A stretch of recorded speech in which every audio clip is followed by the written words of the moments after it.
ሰላም ሰላም ተኸታተልቲ ቤተሰብ ብረይ ጓልገር ዓልታይቶብ ከመይቀንሃን ክብራት የሰይ ኣነ ሰላሜ እግዚአብሔር አምላክ ይመስገን። ስኻትክን ደሞ ብዘለኽና ሰላምክን ብዙሕ ትርፍ ይበለለይ። ያው ልትባን ዘለኻን ሃናጽሩ ይተኽን ምብርታኽን ሕዘውን ብልብ የለመስገን ክብረት ይሃበለይ። ምራእይክን ዘይተርፈክን ቪዲዮ ከመጀመሪያ እስከ መጨረሻ ሪኢኻን ሃናጽሩ ይተኽን ክትባኒ ከምኡውን ላይክ ሸር ሳብስክራይብ በምግባር ክትበራትዑኒ ብትሕትና ኢላወኩም ሕዚ ሒዘልክን ቃሪበ ለለኹ ኣዝያ ተምህረና ዝበልክዋ ዛንታያ ምኽሪ ዝቕበል ለባም እዩ ምኽሪ ዝንዕቕ ንነፍሱ ይጎድእ እዩ። ምሳሌ ምዕራፍ 15 ቁፅሪ 32 ጀሚረ ክስካብ ልውድእ ምሳሌ ክትጸንሓ ብትሕትና ኢላወክን ኣብ ናሓሲ ዝነበረ ሰብኣይ ሓደ እዋንዩ ሓደ ሰብኣይ ኣብ ገምገም ሩባ ኣብ ተረከበ ንእሽተይ ዓዲ ይነብር ነበረ። ሓደ መዓልቲ ዓብዪ ነበልባል ምስ ብርቱዕ ዝናብ መጸ። ሰበ ስልጣን እቲ ዓዲ ድማ ዓድኹም ኣብ ሓደጋ ስለ ዘላ ኩላትኩም ገዛኹም ገዲፍኩም ውፁ፣ እቲ ሩባ ማይ ክመልእ እዩ፣ ገዛውትኹም እውን ማይ ክመልእ ይኽእል እዩ ኢሎም መዓድዎም። እቲ ሰብኣይ ኖ ኣነ ገዛይ ኣይገድፍን እየ ኣብ ኣምላኸይ እምነት ኣለኒ ከድሕነኒ እዩ ኢሉ ኣብ ገዝኡ ከፍ በለ። ዝናብ ብዘይ ምቁራጽ ቀትሪ ምስ ለይቲ ይዘንብ ነበረ። እቲ ማይ ከይጸንሐ ክስካብ ብርኩ በጽሐ። ሓደ ጎረቤት ብጀልባ መጺኡ ከምዚ ኢሉ ጨደረ፣ እዚ ማይ ይበዝሕ ኣሎ ንዓኩ ወስደካ በሎም። እቶም ሰብኣይ ግን ኣይፋሉን የቐኒየለይ ኣምላክ ከድሕነኒ እዩ ኢሎም መለሱሉ። እቲ ማይ እንዳበዝሐ ኸደ። እቲ ሰብኣይ ናብ ናሓሲ ገዝኡ ደየበ። ሓንቲ ሄሊኮፕተር ብላዕሊ ረእየቶ።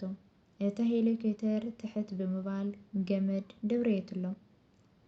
እታ ፕሌኔት ከምዚ ኢሉ ኣቦ ከድሕነኩም ነታ ገመድ ሓዝዋ ኣብ ሓደጋ ኢኹም ዘለኹም ብምባል ሓተቶም። እቶም ሰብኣይ ከዓ ደሓን ዝወደይ ኣምላክ ከድሕነኒ እዩ ብምባል መለሱሉ። ምስ ግዜ እቲ ማይ ነቲ ገዛ ሙሉእ ብምሉእ ወሓጦ። እቲ ሰብኣይ ድማ ጠሓለ።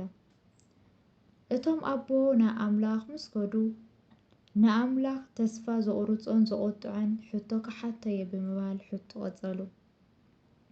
እቲ ሕቶ ጌታ ንምንታይ ዘየድሓንካኒ እዚ ኩሉ እምነተይ ብምባል ንጌታ ሓተትዎ። ኣምላኽ ድማ ከምዚ ኢሉ መለሰሎም፣ መጀመርያ መጠንቀቕታታት በዓል ጃልባ ሰዲደልካ ኣብኻ፣ ቀጺለ በዓል ሄሊኮፕተር ከይተረፈ ሰዲደልካ ኣብኻ ንኹሎም ነጺካዮም በሎም። ናይዛ ትምህርትና ዛንታ ሓገዝ ኣምላኽ መብዛሕትኡ ግዜ ብሰባት ብምኽሪ ብትምህርቲ እዩ ዝመጸና። ኩሉ ግዜ ብቲ እንጽበዮ መንገዲ ወይ ድማ ብቲ ንጽበዮ ሰብ ኣይኮነን ዝመጸና።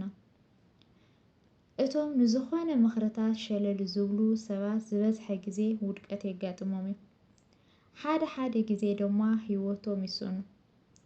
ምኽሪ ዝቕበል ለባም እዩ፣ ምኽሪ ዝንዕቕ ንነፍሱ ይጎድእ እዩ።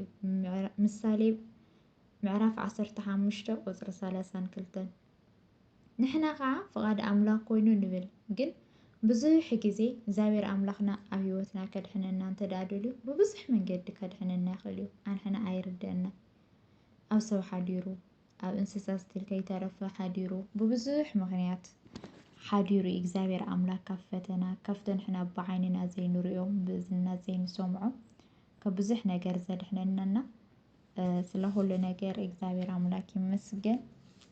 ንዝነበረት ንሕፅር ዝበለት ዛንታ እዚኣ ትመስል ነይራ። ሃናፅሩ ይተኽን ምብርታዕኽን ከምኡውን ነቐፈታኽን ኣብ ኮሜንት ክትሓድጋለይ ሕዚ እውን ብትሕትና ይላወክን ክብራት ኣሕዋተይ ክተበራትዓኒ ንኣኸን ሒዘ ንቕድሚት ዝስጉሙና ክተበራትዓኒ ላይክ ሸር ሰብስክራይብ ነገርክን ደሞ ክትዕብያኒ ብትሕትና ይላወክን ስለንበ ክቡር ግዜኸን ምሳይ ጀሚረ ክስካብ ዝውድእ ስለ ዝጸናኸን ብልቢ ለኹላትክን ብጣዕሚ እየ ለመስግን። ግን ክቡራት ኣሕዋተይ ብጣዕሚ እየ ዝፈትወክን የቐኒየለይ ንኹላትክን ንመን ፀዊዑ ንመን ክገድፍ። እስካብ ብኻሊእ ሓድሽ ቪድዮ ልመጽእ። ሰናይ ቅንያት ሰናይ ንኣኽን።